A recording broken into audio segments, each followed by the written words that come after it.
Well, hey everyone, and welcome to another episode of Keys to the Shop, where we give you insights, inspiration, and the tools you need to grow as a coffee service professional.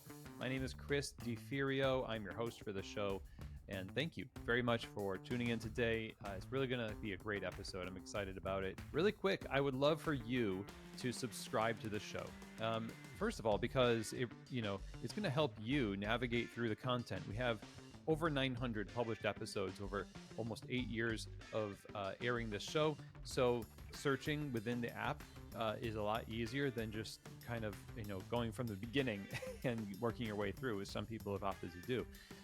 So subscription is great. You'll get notified with new podcasts as they come out. And also the benefit is that we get to find Keys to the Shop easier in the marketplace of podcasts. So it helps the show out.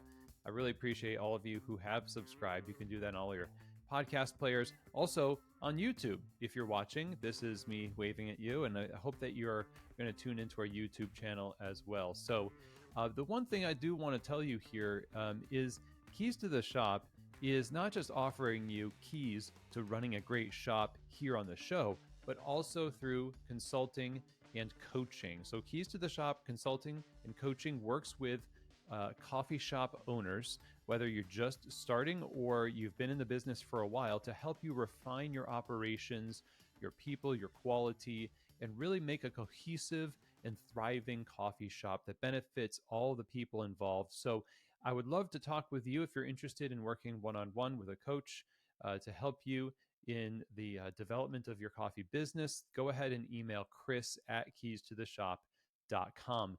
And I would love to have that free conversation with you. We'll just talk about what's going on in your world and make sure that you're making the right steps for the best success possible. So again, chris@keystotheshop.com.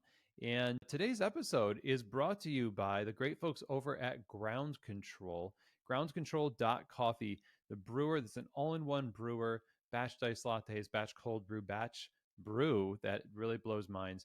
And also today we're going to be sponsored by Barista Series from Pacific. The Barista Series is the plant-based beverage powerhouse that everyone knows and loves, and that's over at pacificfoodservice.com. But I'm going to talk more about them later in the episode. But for right now, I want to introduce today's guest. We are privileged to get to interview somebody whose content I have really been enjoying online.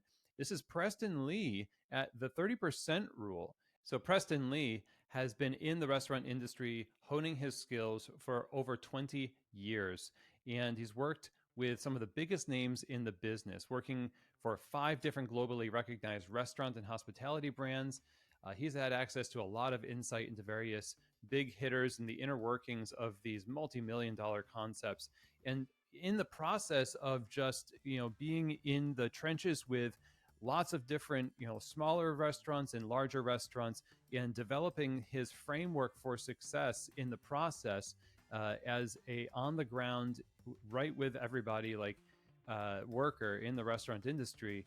He has developed some of the most efficient systems and strategies in hospitality, and has been lucky enough to learn, train, and teach and implement all of these systems through the 30% Rule, his brand that he works through to help restaurant owners really and truly thrive. And one of the things that he really advocates for is high-level systems and training, and that there's this 30% of the work that is really necessary for the success of your brand. So Preston comes to us not only with a lot of experience with what works in restaurants to really make a difference in sales, in hospitality, and consistency, the systems and training that you need, but also the kind of person that you need to be. We're going to explore with Preston in this conversation his evolution from just starting in the restaurant industry, taking some hard knocks, learning big lessons, and then being able to teach really amazing lessons to so many different people.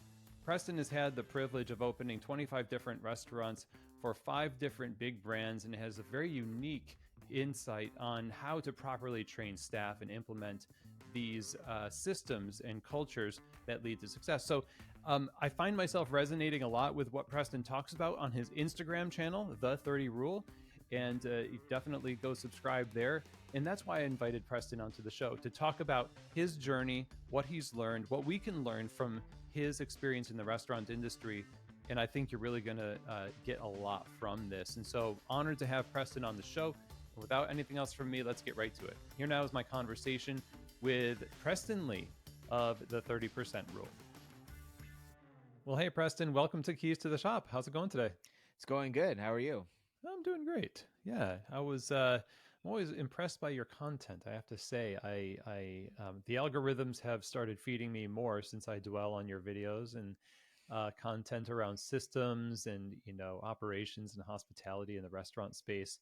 And I really appreciate a lot of the message that you send to that a very complex world, a high pressure and complex world of hospitality and food service. And so many parallels, of course, with coffee shops. And so, thank you for making the time to be here. Give me a little bit of your backstory of how you got into the restaurant, like hospitality world in the first place. Yeah, absolutely. And first, I want to say thank you for having me. The pleasure's all mine. And it was when you reached out and asked if I'd be on your podcast, it was an honor. So I really appreciate you making my week by asking me. Um, and yeah, how I got into the restaurant industry was I got a job when I was 18 as a busser, and I wanted to be a server because I wanted to make money. That was my goal, and I was like, I just want to make money. And that's how I got in. And I just started working at restaurants, and I became a server. And I decided to be the entitled server, and I would just be the worst server you can hire because I was really good at interviews, and I was really good at working my way into like the best schedule, and then I would get really entitled, and then I'd be really hard to manage. And so I found myself getting fired a lot. Um, and I didn't care because I would just go get another job somewhere else, as a server, because that's what you do as a server, right? But then one day I couldn't get a job somewhere else. My little system broke, and so I was trying to get a job. I just could, for the life of me, could not get a job, and I almost went broke. I almost went homeless. I went broke actually. I almost went homeless. I lost my car. I had like $5 to my name. I was almost going to be evicted, and I finally got a second job.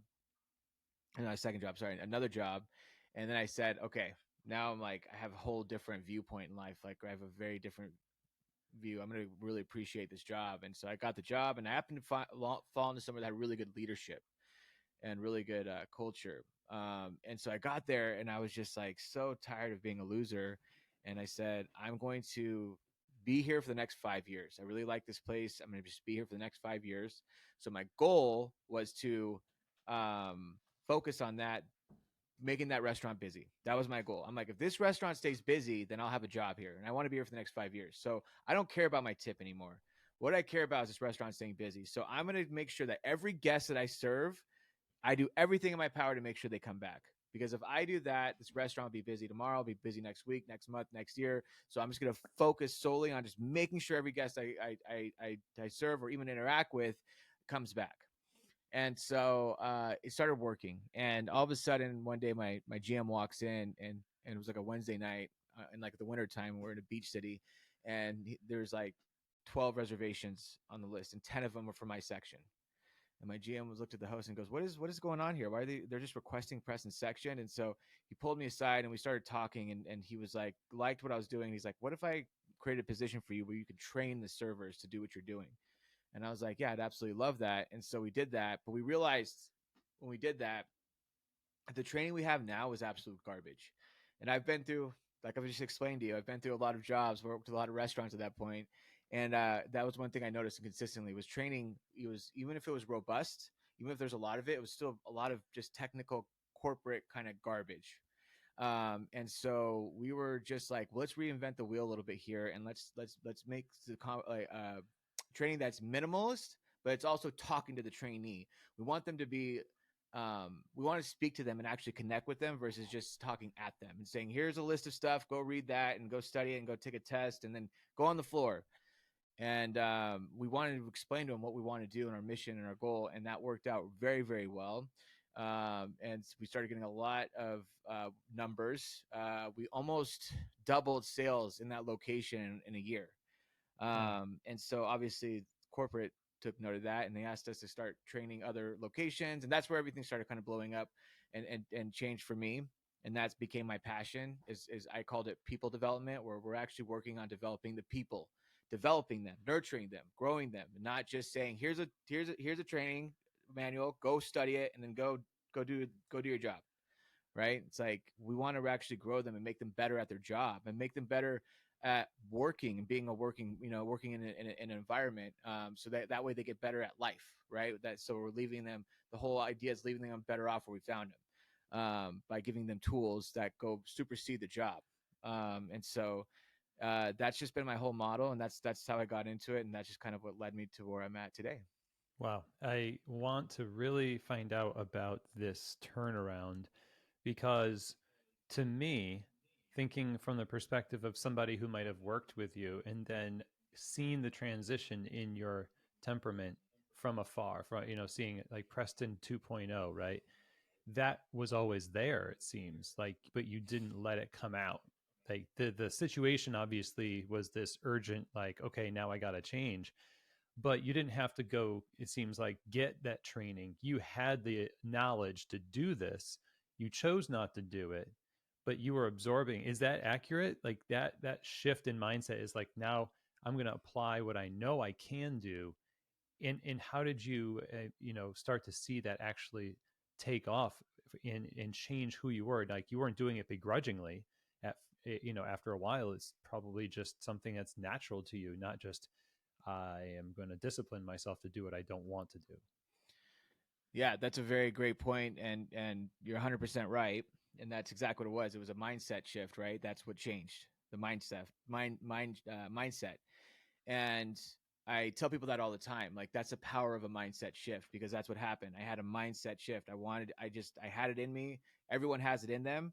It's just that I wanted it different in a different way. I had it, and it was just a shift. And those aren't easy to do, but that's what I encourage people to try and get their employees to do, because that's what a lot of people talk about, right? How do I get my employees to do this? How do I get them to understand? I tell them all the time how important it is to give hospitality, to talk to your guests, to connect. I tell them how important it is. They just don't do it. They don't understand. I don't understand what I'm doing wrong, Preston. And it's like, well, because that doesn't work. It just doesn't work. I wish it did. All of our jobs would be a lot easier, right? Life would be a lot easier, but it doesn't work that way. You have to really give them that aha moment, and that's really important. And so you're 100% right. That's all it was. And then all of a sudden, when I had that, just that the paradigm shift, it was like all off to the races. And it just got better and better and better as time went on. I started focusing on the right things. And when you see the results too, that's a big difference. When you see the results of like when you're serving people and they're so happy and they're so impressed by you and they're so like, they just love the experience. It pays off a little bit more in your mind, and then it kind of motivates you Yeah. more to kind of go in that direction, because you're like, oh, I'm onto something here. I'm actually doing something, that has an impact. Yes, you're right. We had Will Gadara of the Unreasonable Hospitality on the show, Oh wow. and he was talking about how it's a selfish pleasure. Hospitality, Yeah. providing that, is a selfish pleasure because you get that feedback from people like, this probably should happen again. What did I do to make Yeah. this happen? Yeah. Exactly. And that's the thing too, is one of the things I go with through training is I tell people it goes through phases, right? You have to kind of go through phases with people. It's because it's like there's phases where they're super resistant, and then they start kind of accepting things, and then they start embodying things. And it's a system that you have to go through. We can't just lay it on them at once and be like, okay, got it. It's like it's just kind of like massaging it in, right? And so when I first talk to people, I'm like, you have to understand, as a server, as a barista, you're changing people's lives, okay? And everyone is like, oh my, including myself, by the way, because I've heard that before my mindset shift, and I'd be like, oh yeah, okay, I'm sure I'm changing people's life when I'm giving them a barbecue bacon cheeseburger. They're probably like, oh, I'm gonna go back to college, right? Like it's like because I'm thinking about it wrong. I'm thinking like when he hears I'm gonna change someone's life, I'm like, oh, that means like I'm just gonna change their life, like everything's gonna change. No, but changing someone's life could be the most minimal thing, and you don't even realize it. And I always tell people, I'm like, tell me about the last really bad experience you had in a restaurant or even just in a business transaction. You're giving someone money for service and you had a really bad experience. Tell me what that was like. And then, of course, their eyes light up, right? They're like, oh my God, this, oh, that, this, that, and then this, and then that. I was so frustrated. I go, okay. And how'd that make you feel? Oh, I was so angry. And I'm like, okay, so you walked in there and you left angry, right? Mad. I'm like, did that have an impact on your life? Like, yeah, it had impact on your day. It could have domino effect, maybe go and get in a fight, maybe speeding and get pulled over. Like, it has impacts, right? It has implications. It has things happen. And same thing here. You have that same power. You might not notice it, but you do. And you have the flip side of it, where if you give them really good service, you make them feel really special. You don't know that they might just like leave and be like, "Wow, I'm in such a good mood. I was having a really bad day. I got really bad news, and that experience just made me feel so much better. I'm in a good mood now. I'm happy. Like, things are good. Like, everything's okay." Because at the end of the day, people go to restaurants, they go to cafes for escapism, right? Yeah. They want to, like, why are they not making the coffee in their house? Why are they not just brewing it at their house? They're going into the cafe because they want escapism. They want to go in there. They want someone to know their name, be really nice, make their coffee for them. It's a luxury, and they want that experience, that special experience. And when you give it to them, it's fulfilling, right? But if you don't give it to them, they feel like they got ripped off or they got burned, right? So that's a big difference and what you said. So yes, it is selfish, right? Because it's like, once you actually do it, you're like, hey, this is a great feeling. Like, this is a good feeling, and it's self-satisfying. It's like giving someone a gift, right? It can't be selfish, selfless and Right. selfish. It's the closest we get to real altruism, probably. And so you have this opportunity to, back in the day, I remember, and I told somebody recently on a call, I was just saying that in the day of the third wave, early third wave, we used to be a little less hospitable. We used to call it service with a sneer. And we were just surly, and that kind of faded quickly for those of us who, like you, wanted to stay in the industry and have a job. And um, so experiencing this personally as a motivator to respond to these opportunities that came your way to train, eventually you have to speak to other people to give them something more than just a talk that inspires them and actually does shift their mindset, because you can shift a mindset, right? But to stay there day in and day out when you're tired and when people just kind of make you upset, this is just part of hospitality and customer facing work. um, Now it comes to systems to help stabilize the intent and ideal. Talk to us a little bit about how you started to adopt systems to help people fulfill that mindset shift. Yeah. So back to like the beginning of my story, when I first started, the first restaurant I ever worked at was a restaurant in Southern California called Claim Jumper. And if you're from Southern California, you're familiar with them. They're still around, but they got bought out by a corporation. They're very watered down now. But when they first started, they were very, very high functioning uh, restaurant. They'd have huge venues. They'd be packed, lined out the door every night, huge portions, really good food, really well made food. And when I got hired there, their training and their systems were like on another level. Till this day, very few restaurants I've seen that operate on this level. They're just so well organized and streamlined. And I thought that, like, oh, this is cool, but I just thought that was the norm. I'm like, this is just how restaurants work. It's my first restaurant job. And then I started getting jobs at other restaurants, and I'm like, oh my gosh, that was an anomaly. Like, they're not, and it was just blowing my mind, because I'm like, they're leaving so much meat on the bone. And some of these restaurants would still be very successful, but they're still, again, leaving so much meat on the bone without having any systems or training, proper systems, proper training. So I always saw the impact and power that training and systems have. And then systems are powerful because they create structure and they create accountability, and that's really, really powerful when you're trying to motivate people and keep people in lane and on the right direction, because that's all people want at the end of the day, whether they admit it or not. That's what they want. You want structure. You want it, right? You want structure. You don't want to have a guest come on and like, hey, can you be here at 2? Like, I'll be there around 2 or 6. We'll see. Could you ever can? Oh, I don't know if I'm gonna have my kid. You want that structure. Hey, you're gonna be here at 2, right? Yes, I'll be here at 2. Okay, you're gonna have your mic on. Can't. It's like, you want that structure. Everyone that goes into work, especially when you're working for someone, wants structure. I just want to know, when I walk into work, I know exactly what to do, and I'm gonna have the tools to do it and the knowledge to do it. That's what I want as a person, as a human being. And I want to know that the person I'm working next to is going to be held accountable if they don't do the same job that I'm doing. If they're getting, paid the same amount I'm getting paid, if I'm working next to them side by side, and that it affects my work. If they're not pulling their weight and it's affecting me, they're going to get held accountable, and I don't have to worry about that, because someone else, it's structured. Someone in the structured, systematized environment is going to hold them accountable. So those things are really important for people, and to motivate them. And so when you're talking about the mindset of like hospitality, right?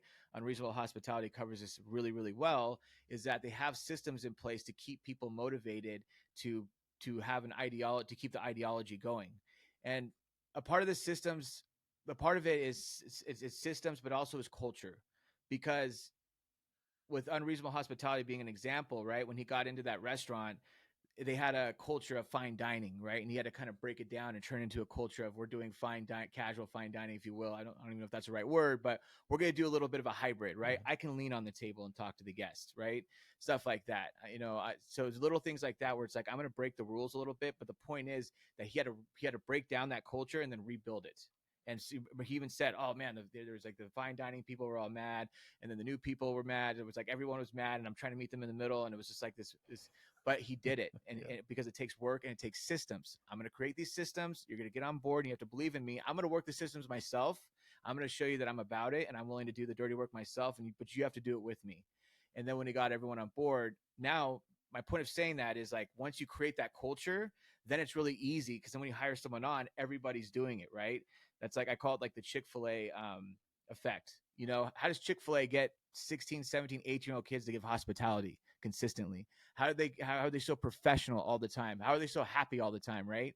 These kids that are so hard to train, and according to everybody else, it's because they have the culture. So when they walk in, everyone's already performing at such a high level. They're like, I got to get on board and I got to do it. Otherwise, I'm gonna stick out like a sore thumb. So that's an important piece to that. Systems are obviously important for mindset and to just to get people to get them where you want them to go. But another big part of that is culture. Culture has to be there because if the culture is not there and you're trying to force someone in, but no one else is doing it or not everybody's doing it, it makes it 100 times harder to actually accomplish. It seems like a chicken and egg thing here, where you have to have a culture that is reinforced by systems, but you want to create the systems. Hopefully, that changes your culture.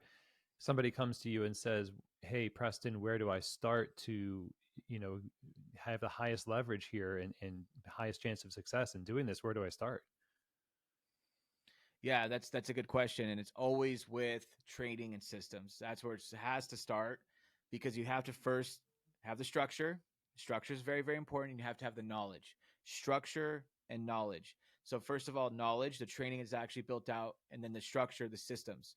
So I'm going to create this training module that can actually give my staff the tools and the knowledge to execute how I want them to execute, and then the systems will create the structure to make sure they actually do that. But there's other parts to that too. There's leadership because leadership has to support everything.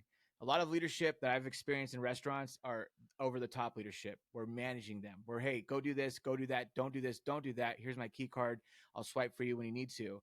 What you need to do is be underneath management where you're supporting the staff. You're making the staff better. You're making the guest experience better because you're guiding them. So there's a big difference. So leadership has to be there in the right way, systems, training, and then that's when you start creating culture, right? So Yeah. so so for example, in reasonable hospitality, Will was going underneath, right? He was uplifting everyone. He was making everyone better. He was getting Mhm. everyone on board. He was a dedicated leader, leading people, and not just coming in saying, "Hey, I'm the new boss. Here's how things are going to be. If you don't like it, you're going to get fired. Do it this, do that." Instead, he was like, "No, I'm going to make everyone better." He was a Michael Jordan, right? I'm going to make everyone better around me. And that's what leadership needs to be in order and they have to be on board, right? They have to be on board with the training and the systems and the ideology and all that stuff. So I'm sure like Will didn't have anybody on his team, any management on his team who were like, "Hey man, I don't really think this, I think this is all BS, or I'm not about it," or whatever. They were all on board with Will. All of the management team were like, they were all like one unit. And that's really important. A lot of what we can see from a place like a restaurant with all these moving parts has to do with some of that communication between leadership and the staff, who, when I talk at trade shows, will talk about how there's a demoralization that happens when you work for a restaurant. You come in, for the most part, you're going to want to do an all right job. Just on average, you don't want to do a terrible job on purpose unless you're just that that kind of bad. But the demoralization happens when you find out how the sausage is made. The Instagram account could have been so well curated, and the reputation is based on the dish, but not the lifestyle or culture. And so leadership is at the background, in the background of a lot of these things we experience as being like bad service or inconsistencies, and down to how staff are treated, like the not getting paid on time, mixed messages, unreasonable expectations, that kind of stuff. And so it almost seems like there's a culture of the staff and what's happening on the floor, but then there's a culture also between the staff and leadership that has to have a special amount of attention. And I wonder if you could speak to how that works and where you've seen it work the best, the cadence, the rhythms, the things that need to be in place in order for leadership to actually do a good job with what you just talked about. That's a great question. It all starts from the top, like you said, right? When I get bad service at a restaurant, that's bad man. Right away, I'm like, this is bad management, bad leadership, or bad ownership. Bottom line, like that's what it is. I'm getting bad service. Sure, if I get it once and I go into a restaurant I really like, and one time I get bad service, it's like, okay, that's just probably, maybe they just hired wrong person and they're gonna have to work them out. That's fine. But when I go into a restaurant consistently and I get bad service, or if it's just known to have okay bad service, it's always an ownership or leadership problem. And ownership needs to properly be guiding the leadership, and leadership needs to be properly guiding the staff. And so you're right, there has to be that communication that's really important, right? Like how you communicate with your staff is really important. How you treat your staff is really important. How and holding them accountable is really important. And so it all boils down to one thing, in my opinion, is that the whole goal is the guest experience. If our mission, if everyone's mission is the same, we want to make sure the guest experience is the absolute best. If the whole restaurant's mission is to get the guest experience to be the absolute best, we want to give the guests the best experience, then that communication becomes fluid, right? Because we want to make sure we're hiring the staff. I always tell people this: the hiring process is so important, because when you're hiring them, you're setting the expectations. So you're letting them know the guest experience is the number one thing here. We will do anything to do it, and if you're not on board, you're probably not going to be a good fit for this job. And I'm going to tell you right now, it's going to be a long road, because we take this very serious. We have these clear expectations, and this is what we want from you. Okay, yeah, of course, during the interview, I'm game. But then the training process is just as important, and this is where a lot of like the wheels fall off the wagon, because when you're training someone, usually it's like, so follow Preston here. He's been here for the longest. You just follow him for the day, and then follow Billy. Billy's been here for the longest too. And then I'm Preston. I'm like, yeah, so if you're 5 minutes late, they don't really care, right? And then they go with Billy, and they're like, hey, Preston was doing that this way, and then Billy's like, oh yeah, I mean, yeah, just do it. Right. This is how I do it. Okay, so you do it how. So now the server's like, okay, so it's optional. These things are optional. All this stuff is optional. It's just how I want to do it, right? How we all see fit. So you're sending all these mixed messages, and you're just developing the staff the wrong way. And then they get on the floor, and then now it's like everyone's like, well, why can't my staff do it? And they're just not. My staff doesn't, and I don't get it. Like, what's going on? Well, they don't have the proper training. So that's why the trainer is so important, to set those expectations we set up during the hiring process, through the training process. And then when they get on the floor, now we all have the same vision, right? And it's fair, because the staff was properly trained to have that vision. Our goal is to make sure the guest experience is the best. And then the managers all have that vision. So when we're having conversations, it's like when something's wrong or something's right, it's like, hey, that's awesome that you just gave the guest experience a boost or whatever. But when it's wrong, it's like, Preston, I got to write you up for this. And listen, like this is all affecting the guest experience. Bottom line, like, I'm sorry that X, Y, and Z happened, but this is, you doing this affected the guest experience, and that's what we're all about here. And that's a bottom line. I'm gonna have to write you up. I'm sorry. Okay, I understand. But you see that ideology, how all of a sudden, like, we're on the same team. Before, it's like manager versus employee. But when we start talking about the same goals, then we're just here to support each other, right? It's just one person has different tools than the other. But we're all here in the same, fighting the same fight. And so that's why it's so important to have that vision and to make it super crystal clear that that's the vision. One simple thing: we're making the guest experience the best as humanly possible. Yeah. Now, it's hard to do what you just did in real life when you role play this idea of, hey, Preston, I'm going to have to write you up.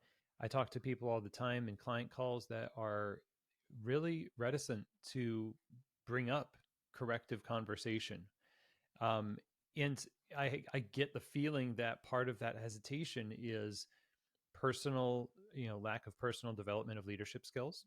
First of all, of Yes. course, for a lot of people, this is Yes. their first go at this. And second of all, what you just said is really key, I think, because if you do know exactly what's the goal is, then you're going to have an easier time identifying something and feeling the urgency to propel you through what's an uncomfortable conversation, but a necessary one. But how have you seen people overcome the inertia? Like, supporting your team is one thing. It sounds very benevolent, but sometimes you have to make hard decisions and have hard conversations. Yes. So how do people get over that hump? Yeah, I mean, that's kind of a moving target of a question, but it's a good question still. And all the best restaurateurs I've interviewed, Janet Zuccarini, for example, she's one of the biggest restaurateurs in Canada. I'm sure you know who she is. She owns Felix in West Hollywood. Um, uh, but everyone I talked to who's had immense success in the restaurant industry all has the same kind of ideology, right? It's like uh, hire fast, promote within, fire faster. Like that's always their model. Like I'll hire people and I'll promote within. I'll always reward my people, but I always know when to fire people. Like I Mm. know when to stop the bleeding. That's always. And then I've one of my favorite ideologies is coach and cut. Coach them until you can't coach them anymore, then cut them. That's all I can do. Like if I Mm. can't train you, then you have no business being a part of the team. That's all it is. And I'm going to try my best to train you. And if I can't, we still move on. But to answer your question more clearly, I always tell people that's why it's so important. Like I brought up, setting those expectations in the hiring process, keeping those expectations in the training process. Hey, by the way, if you show up late here, they're going to write you up. I'm going to tell you right now. Hey, by the way, if you miss this X, Y, and Z, they're going to write you up. I'm just going to give you a warning right now. They're serious here. Okay. Hey, by the way, so then, when they get on the floor, you have that final interview. I call it an exit interview from training with your management team, and just say, by the way, just want to let you know, guest experience is number one here. If you do miss these systems are very important to us. If you do fail to adhere to these systems, we're going to write you up. It's going to be a write up. There's going to be some sort of punishment, for lack of a better word. But as one owner said it really well, and I always stuck with this. He goes, "These systems are here for your job security." Which means if you just follow these systems, you're going to have job security for the whole time that you're here. All you have to do is follow these systems. Simple as that. They're designed to help you keep your job. And I'm like, oh, I love that. But that way, so now when I mess up on a system, like I know it's coming, right? Mm. Go ahead, I know it's coming. Sit me down, hey. And I always talk about the movie. Have you ever seen Moneyball? I believe Brad so. Pitt. Yeah. Yep. Yep. Yeah. There's a scene where he's talking to Jonah Hill, and he's explaining to Jonah Hill when you cut a player, he's like, it's really simple. There's nothing personal. It's all business. You sit him down and say, hey, you've been cut. You're moving to New York. You've been traded in New York. Or sorry, you've been traded. You've been traded in New York. There's like a bus waiting for you, whatever. And that's it. Super simple. Nothing's personal. Super calm. And that's. And I always say like that's the approach, right? You sit someone down. Hey, Preston, X, Y, and Z happened. That was outside of our expectations for the guest experience, and unfortunately, I have to write you up. Do you have any questions about that? Oh, well, Mm-hmm. I don't think it's fair. Okay, I understand, but again, it's affected the guest experience, and we're going to write you up. We'll write everyone up for the same thing, just letting you know. If this doesn't happen again, then we're good. If it happens again, we're going to have to take further action. Is that fair, right? And it's just super simple and just straightforward and to the point, and just like this is just business and that's it. But I think people make it too much of a production, right? And too Yeah. much of a big thing when it's like really it's just this is what happens when you don't do X, Y, and Z, and that's it. And again, this is nothing personal. We do this to everyone, and then a big piece of that though to make it effective is that you do have to do it to everybody. You have to be consistent with it. You can't Yeah. skip it. You can't. Oh, I'm too tired. It's not even a big. It's fine. It's not even a big deal. I don't care. I'm too tired. Like that's when things start getting really bad, Yeah. right? Then it's like now everything's like this. Everything's the Mm. equilibrium's all off because now it's like, how am I going to write this person up when I didn't just write that person up? And now it's like, oh well, now write-ups have to be something really serious, and it just gets really messy really fast. And I've seen it happen a million times. Yeah, and it goes up the chain too in terms of who you're reporting to. If you're a mid-level manager, you got a GM or a regional manager who I imagine also has systems for you to follow that is going to be responsible to be consistent and perhaps write you up. Or if a good system, I suppose, is also going to acknowledge great work and reward and show, be there to do the balance of those things and coach. Like if you have somebody who needs a little extra coaching because they had an infraction against a system, I mean, it may be ignorance, or it actually might have been bad training also, if the trainer was inadequate, because oftentimes like you just said, if I can't train you, then you have to go. Well, sometimes the trainer that we put in place is there because they were promoted as, form of nepotism or something. Like, as my brother is training people because he can do that. So we end up with a whole staff that's kind of acquiescing to the person in that position to make them successful rather than the guest experience. So how do you see people balancing those uh, little nuances really well? Well, hey, everybody, it's Chris. We'll be right back to our conversation with Preston, but I told you we wanted to talk a little bit about our sponsors today. Ground Control. Okay, Ground Control has been around for years, and now their new brewer they're launching is a lower MSRP. It is smaller, so it fits in more places in your cafe, but it also boasts a 30% higher output of batched espresso concentrate as well as cold brew concentrate. So this is an all-in-one machine. Groundcontrol.coffee, definitely something you should check out for your cafe. Now, today we're also sponsored by our friends at the Barista Series from Pacific. Go to pacificfoodservice.com, get samples, and try it for yourself. This is the original plant-based beverage. It performs so well, stands up to the heat from steaming, creates amazing texture for latte art, and also the final flavor of the beverage is focused on the coffee. So it's not just overwhelming in one direction or another. It is a great harmony. It is created for baristas, tested just nonstop to make sure that in the field it performs well. So again, check them out at pacificfoodservice.com. Plant-based beverages for your customers need to be just as high quality as everything else, and you can do that with the Barista Series. Okay, so let's get right back to our conversation with Preston Lee.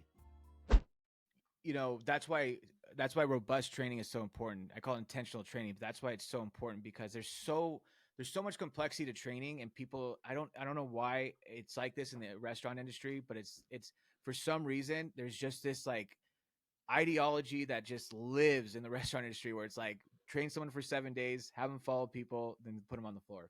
Like that's training in restaurants, and I'm like, it blows my mind. I'm sure coffee shops are very similar to that. Yeah. And to answer your question, with the coach and cut kind of philosophy and ideology, you have to have a very well-oiled machine to actually apply that to your business, right? You have to have that well-oiled machine. And so, to give you an example, like with my training, after every shift, we have a offboarding questionnaire that the trainer goes through with the trainee, and is making sure that the trainee clearly understood everything that was taught that day. So first of all, we're never putting someone on the floor and saying, go follow this person for a day and hopefully you'll learn what you need to learn, right? That's usually what it is. Instead, it's like, here's what you're going to learn and you need to learn. And it's every day's mapped out, and then go learn it that day. And then after that, the shift, we're going to make sure you clearly understood it. And so we're going to ask you some questions and make sure you clearly understood it. We're going to sign off on it. So that way the manager can look and go, oh, Preston got it. Cool. He's on board. Or, you know what? It looks like Preston's like didn't really comprehend a lot of the stuff we're training today. Why don't we have him do it again? Because this is going to end up bad, right? He's going to miss some steps here. There's a lot of excuses that can come out of this situation, right? Of like mistakes and bad habits and stuff. So let's just start off right.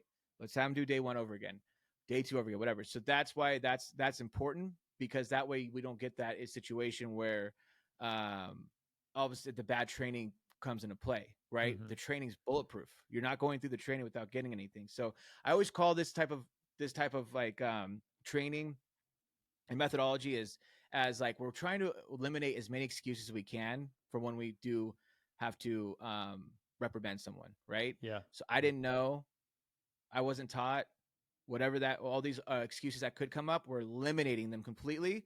So it's like I just either chose not to do it or I forgot, which either one of them isn't really acceptable in a workplace, right? Just like I tell people, like if you get pulled over by a cop, you're going over the speed limit, and you're like, oh, I totally forgot that I thought it was 85. I'm sorry. Yeah, my bad. I'm having a bad day. It's like, okay, that's fine. You're still going to get this ticket. You're going to pay it. You're not going to jail, but you're going to get a ticket and you're going to pay it. And it's the same thing. Like if you forgot, totally cool, but you're still going to have to get a verbal warning. We're going to talk about it. Just don't forget again, please. Like tell us what we need to do to help you, but we can't have you forgetting things. Like it's just not the way we can run a business. So that's in my opinion how you kind of balance those nuances, and also not hiring your brother to do the training. No family members. Yeah, that's a hard one. It's a lot of family businesses out there, and it really is a problem of putting a putting a positive spin on systems as a form of care. It is not something that's antithetical to this really, warm fuzzy feeling you get about opening your community gathering spot, the coffee shop or the cafe. You have this dream, and when you gotta write the manual and do some, font choice and all this other stuff, it harshes your mellow, right? You're like, why are we doing this? This is not what we got into this for. And it's hard to make people see that. But I'm sure in your conversations with clients around the world, you deal with kind of trying to join together this big mission, vision, values set that comes pretty naturally to people, with the technical stuff that serves to make sure that they can do that for a long time. Yeah, 100%. It's a technical part that's really important. People always want to do what's right. They always usually want to do what's best for other people. That's like human nature, believe it or not. Sometimes it doesn't seem like that, but and what's important is that, yeah, you have the technical aspect of it, because if you're not, I mean, it's all about technique, it's all about executing things, and that's why systems and training Mm-hmm. are so important. But yeah, I couldn't couldn't agree with you more on that. The Yeah. technical aspect is a big piece of the pie. So let me ask you, because we haven't got to this yet, and I'm surprised I didn't ask at the top, but what is the 30% rule? The 30% rule is me trying to get owners to focus on the 30% of things that matter, right? Because Mm, they seem to be focused on everything else that doesn't matter, and they just don't, they need to focus, like, with all the problems they have, with all the issues they're having, all the things they're trying to solve. It seems like they're just trying to do anything else but the actual problem at hand, right?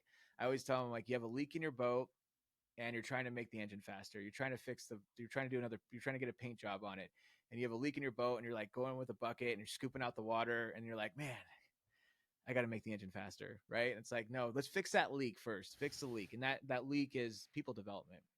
It's proper people development. It's proper nurturing of your people, taking care of your people, and supporting your people properly. And like you said, it is a technical thing, and it has to be a technical thing, because a lot of people that we talk to, have these conversations with, they care about their people. They really do. They care, but they're like, it's just an information gap.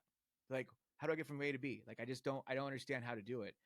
And so that's been my mission, is like to try and help the independent restaurant owners, because I was doing it for corporations for a while, for a long time, and it was, to be honest with you, pretty soul crushing. really, really, Yeah, like just after in a while, corporate yeah. America, you were doing this before restaurants, or in between Oh no, like in corporate restaurants. corporate restaurants. Okay, so Yeah, they were trying. It's a lot more stifling, I imagine, to do that work. exactly. Very stifling, and also it's like, you go help out a restaurant, help turn it around. There's no one that's shaking your hand.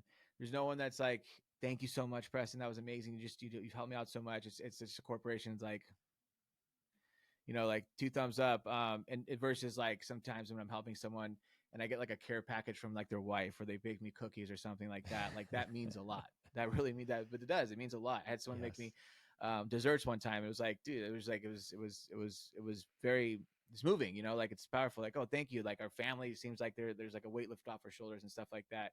That is a lot more fulfilling than, getting a pat on the back from your your executive manager. Yeah, yeah, I'm with you there. A while ago, I got a Mexican hot chocolate set and mugs and everything in this giant box out of nowhere from one of my first clients, and it was just like, "What is this? This feels like when you get a care package from camp."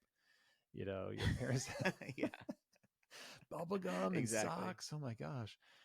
Um, so here's something I come across a lot. Not everybody is an owner and has the ultimate authority to just, say, we're going to make a new manual. We're going to turn a new leaf. Some people have absentee owners, or when I say absentee, I mean it in the worst possible sense. That they like absent in the spirit of like bettering people or the business. So it relies on managers who really love their team and act as owners.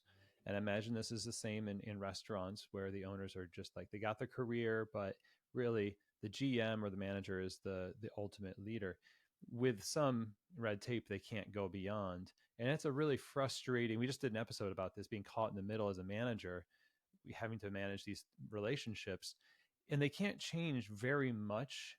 They can't just say we're going to turn a new leaf, but there are some things that they can affect. And I'm wondering how you would consult somebody in that position who says, I know I'm not the owner. I might not be here for a long time, but I care about my team and I do want to make a difference. And maybe I can institute something that's not a full system change, but it's a way of helping things run smoother and better for their sake. Yeah, and I get that a lot, to be honest with you. And we do have even clients, right, where we get signed up, and all of a sudden it's like there's a GM on the call, and I never see the owner again. And that's not a bad thing or a good thing, but it's saying that there's that separation exists a lot in the at least in the restaurant world, and I'm sure in the coffee world as well. But that's a tough question to answer. Like I've been in that position personally where you're just not getting the support that you want, the changes you need, or the tools you need to kind of to succeed. So you're probably not going to like my answer.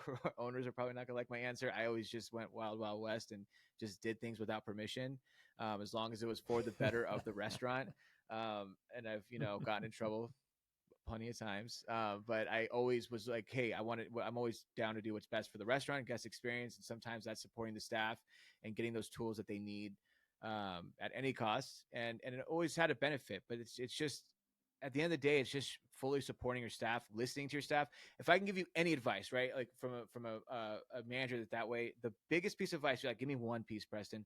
The biggest piece of advice is make sure that your good employees are being taken care of and your bad employees are also being taken care of, right? Like they're being taken care of, like you're showing them stage left and you're making sure your good employees are supported. Because what happens in a lot of those situations is that the bad employees get taken care of and the good employees don't, and then they start running the show. And so as a good employee, because I've been there too as an employee, as an hourly employee, and what I do, I leave because I don't want to work where the bad employee, the guy who's next to me, who doesn't care about his job, who shows up late, who doesn't close right, who doesn't prep right, and he's getting the same treatment as I am, and I have to work side by side with this guy, then I'm out. I want to go work side by side with someone like myself who takes a job serious.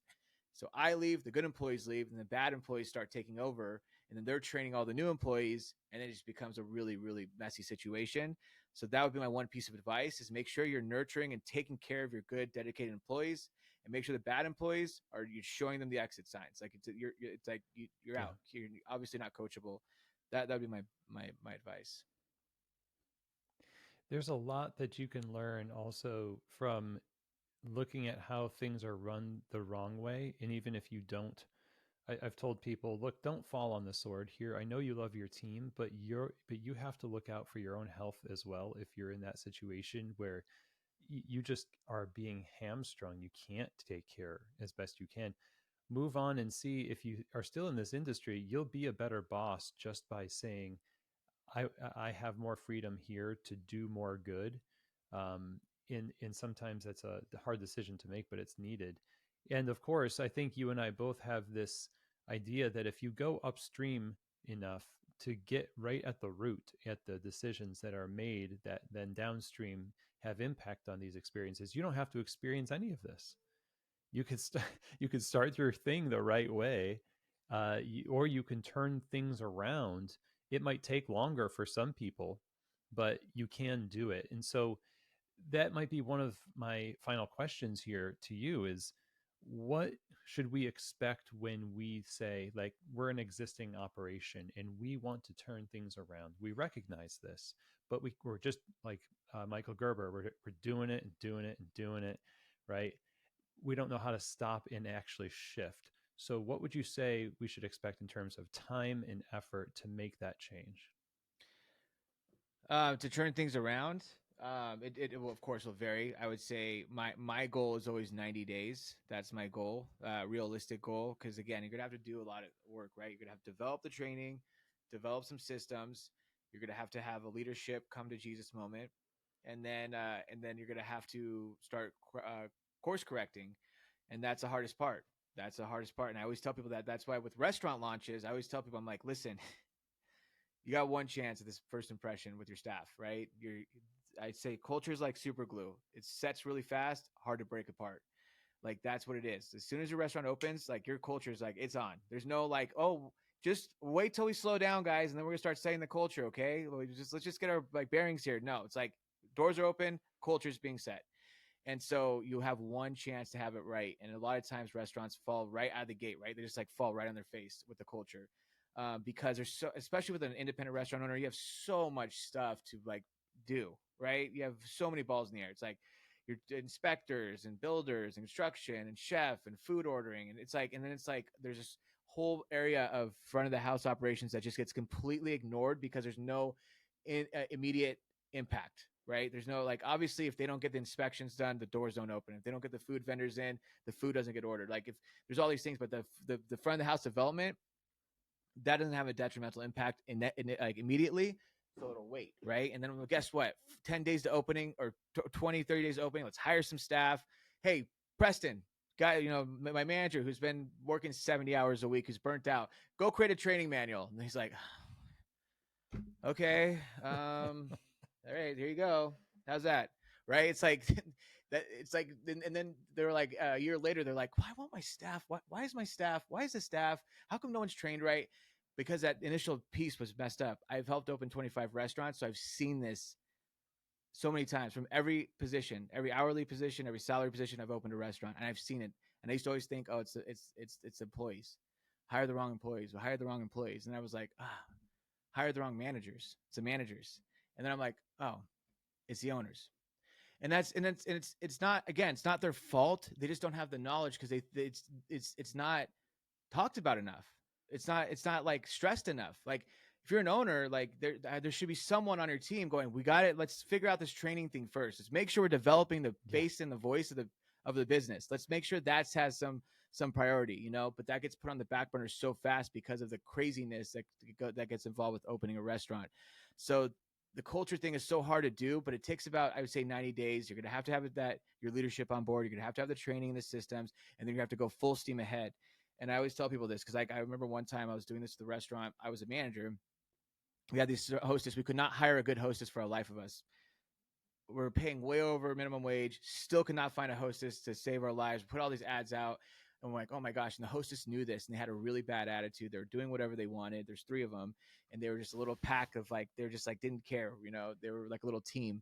And I told my manager one day, I said, I have to fire one of them. We have to. They're just not doing their jobs. Like straight up, like we got to do something. And he goes, Preston, if you want to fire them and you want to go work at the host stand, be my guest. And I was like, I don't want to do that, but I will. And so I went and I fired one of the hostesses, and I thought that they're all going to follow suit because they're like a team and they're so so dedicated to each other. And so I fired one of them. Yeah. The other 2 were like they perked up instantly and were like, "Oh wait, I don't want to go find another job." And they got right on board. I had to host. I had to work an extra 10 hours, 15 hours a week, and host a couple of shifts. And we finally found another host, and it turned things around. But that's why I tell people, I'm like, you're going to have to make that sacrifice sometimes. You're going to have to make that sacrifice. They're like, well, I'm worried if I quit, if I come down on them, they're going to quit. And I'm like, but that's what you have to do. You cannot let them run the show. Like what is the alternative? Like, what is the alternative here? You're going to have people that are, you're going to give guests, you're risking so many bad guest experiences. You don't know how much damage that's doing to you. You don't realize the detrimental impact one guest has, like it's a bad experience has. And so it's really playing with fire to have that mentality. And I think now that we're getting further away from COVID, that people are kind of getting back into that rhythm of like, I'm okay with people leaving and being able to let people go and stuff like that. But it's a really dangerous game you're playing. So yeah, he's full steam ahead. I'd say 90 days, but it obviously varies. That's a long answer. No, I love it. I love it. It's a very pragmatic, and it's embracing the fallout of the right decision, Yes. and yeah, reinforcing your muscles that need to be exercised in being decisive. I mean, you're going to have to make decisions all the time, and if you don't, then others will make the decision for you. And that's the worst kind of place to be in, because it's just a downward spiral instead of a virtuous cycle, right? So if I were to ask you here as we wrap up, here we are, coffee shop owners and operators. the next week or so, if I really am like, you know what, this is really inspirational. Where should I look in my business first, to start affecting change? I have a I am busy. I have a limited amount of time and energy because things are moving. Is it is that maybe the training, like you said, or is it something regarding hospitality and the standards for that? What is the highest point of leverage I can go out there and take action on in the next 7 days? The highest point of leverage you can take action on would be your training by far, 100%. Because you can go and, hey, I'm going to go, hey, my hospitality experience isn't up to par. I'm going to go change it, right? I'm going to go change it. I'm going to make it better. Here's all these ideas I have. I'm going to go have a staff meeting. I'm going to tell them. But if you don't have the training, it's not going to matter, right? If you don't have the training, because it all starts with the training. Everything starts with training. Have to give them the tools, have to give them the knowledge, right? I'm gonna ask this my student to go take a test, but I'm not going to give them any study guides or books or anything like that. I just want you to go take the test and pass it. Like, you have to give them the knowledge and the tools. Then you can give them the systems and put them into practice, and then you start managing them and nurturing them, growing them. But it has to start with the training. Yeah. All right. Well, speaking of tools and systems and all that, I would love for you to tell us how we can stay in touch with your work. Where can people find you and interact with the 30% rule? I would love for you just to go to Instagram, find me on Instagram, the 30, the number 30, and then rule, all one word, I guess. But I put out content all the time. I try and put out statistics. I try and put out informational stuff, teachings, all that stuff, ideologies. I find a lot of managers find it very useful in their day-to-day operations, sending like their staff and stuff like that, reels and different things. So I encourage you to go there, check it out. A lot of good information on there. Awesome. Preston, really great stuff. I love the wisdom you're sharing, so much from personal experience and helping others. You can tell this stuff is real. You care, and it's made a difference for so many people. I appreciate the work you do. So thank you. Thank you, and you as well. It's nice to see someone else that's like all about the uplifting of the whole industry. It's a huge thing, and I also appreciate it. Okay, everybody. Well, I hope that you enjoyed that conversation with Preston. Go check out the 30percentrule.com as well as the Instagram account where there is so much great content and commentary at the 30 Rule. Preston has just been developing these different tools and tactics and insights. And I think that this kind of thing works just as well for coffee shops as it does for restaurants. We are people working with people to serve people something great that brings us together, whether it's coffee or food or you work in a bar. I don't care what it is. The things that Preston has been discussing in this conversation will transform the way that you operate and the kind of success you experience, not only in business, but in the relationships in that business. And so we're all about people first systems and making sure that hospitality is this virtuous cycle. So, Preston, thank you so much for being on the show. We truly appreciate you. And again, check him out over at the 30 Rule on Instagram and the 30percentrule.com. So, I want you to know about something that really makes a difference in your coffee shop, and that is the textures, the surfaces, the elements that people come in contact with. Yes, the coffee needs to be amazing, the service needs to be amazing, but the environment, the ambiance, the feel of it is helped by the great materials you use. And that's why I'm so excited about our friends over at Arto Brick. Check them out at arto.com and definitely follow them on Instagram at Arto Brick. Armin, the owner, son of the founder of Arto Brick, is so excited to be part of the coffee industry and creating amazing work through tiles and stoneware and hard surfaces that you need in your cafe to bring everything together. I loved perusing the website arto.com, arto.com. But really, you should be on the Instagram account and let them know that Keys to the Shop sent you and that Chris said hello. For all of your tile and brick and hard surface design needs, check out Arto Brick, and they have you covered. So that today is the end of our episode. As always, if you have questions, comments, or feedback, you can email Chris at keystotheshop.com if you're interested in working one-on-one with a coach or consultant for your coffee shop. and you're looking for turning over a new leaf and to refine things and really help you get to the next level in 2025. We're talking about, a lot of onboarding happening for clients for Keys to the Shop in the coming year. So reach out, chris@keystotheshop.com. And with that, I say farewell. And as always, I hope that this episode has truly given you keys to the shop.